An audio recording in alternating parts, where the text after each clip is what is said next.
నిన్న సాంస్కృతిక కార్యక్రమాల్లో టీడీపీ వాళ్ళు 11 అంటారు సార్. ఎన్నికల ముందేమో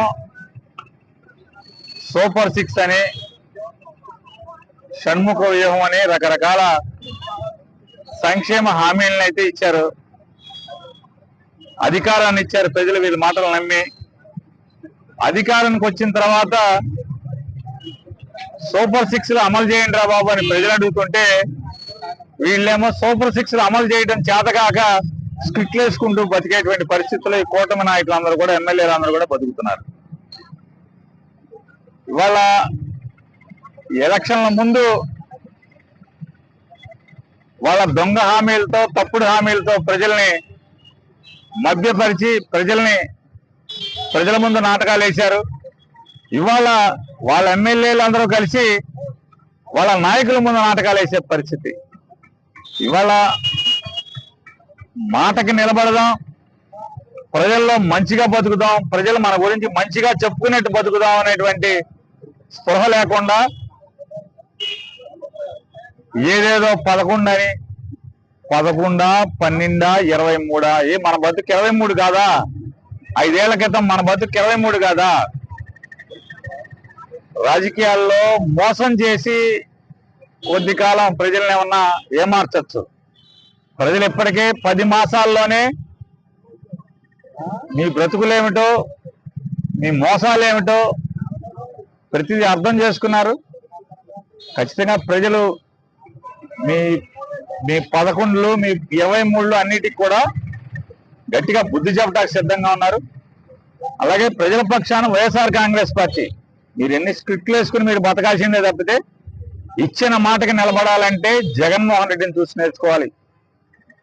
40 ఏళ్ల ఇండస్ట్రీ చంద్రబాబు అయినా సరే, లేదా చంద్రబాబుకు తొత్తుగా రాజకీయాలు చేస్తున్న పవన్ కళ్యాణ్ అయినా సరే, ప్రజల మనసులు చూరగొనాలన్నా, ఇచ్చిన మాటకి నిలబడాలన్నా, ప్రజల కోసం ఆలోచన చేయాలన్నా జగన్మోహన్ రెడ్డి దగ్గర ట్రైనింగ్ తీసుకోమని చెప్పి వీళ్ళకి సలహా చెప్తున్నాం. వరుసగా రాష్ట్రంలో నాయకుల అరెస్టుల పర్వం నడుస్తుంది, ఎమ్మెల్యేలు కానీ, మాజీ ఎమ్మెల్యేలు కానీ. దీన్ని మీరు ఏ రకంగా అధికార మదంతో వైఎస్ఆర్ కాంగ్రెస్ పార్టీ నాయకుల్ని తప్పుడు కేసులు బనాయించి జైల్లో 1 నెల, 2 నెలలు, 3 నెలలు మగ్గదీసినంత మాత్రాన ప్రజల్లో వాళ్ళకున్న పరపతి పోదు. జగన్మోహన్ రెడ్డి గారికి ఉన్నటువంటి, ప్రజల్లో ఉన్నటువంటి పిల్లి బుగుతున్నటువంటి సానుభూతి కానీ, లేదా ప్రజాభిమానం కానీ మీరు నిలపలేరు. మీ మానసిక ఆనందం, మీ రెడ్ బుక్ రాజ్యాంగం, అరెస్టుల పేరుతో మీరు సంబరాలు చేసుకోవటమే తప్పితే వైఎస్ఆర్ కాంగ్రెస్ పార్టీ ప్రభను కానీ, వైఎస్ఆర్ కాంగ్రెస్ పార్టీకి ప్రజల్లో పెరుగుతున్న ఆదరణ కానీ ఇసుమంతా కూడా తగ్గించటం, ఆపటం మీ వల్ల కాదు. అంటే ఇప్పుడు కొన్ని అరెస్టులకి ఆధారాలు కూడా చూపిస్తున్నారు కదా సార్, ఆధారాలు కూడా కుట్రలే అంటారా? ఏం ఆధారం చూపించారు? ఇప్పుడు అరెస్టులు చేసినటువంటి వ్యక్తులను మనం చూసుకుంటే పోసాని కృష్ణమురళి ఏంటి ఆధారం? 18 కేసులు కట్టేంటి ఆధారాలు ఏమున్నాయి?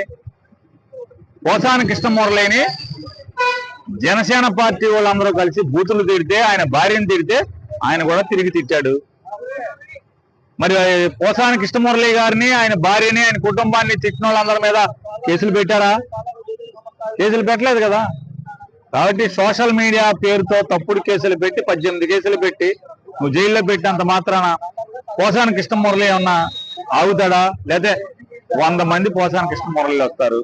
లేదా వల్లభనేని వంశీని తప్పుడు కేసులతో జైల్లో పెడితే 8 కేసులు పెట్టావు. ఇప్పటికి 8 కేసులు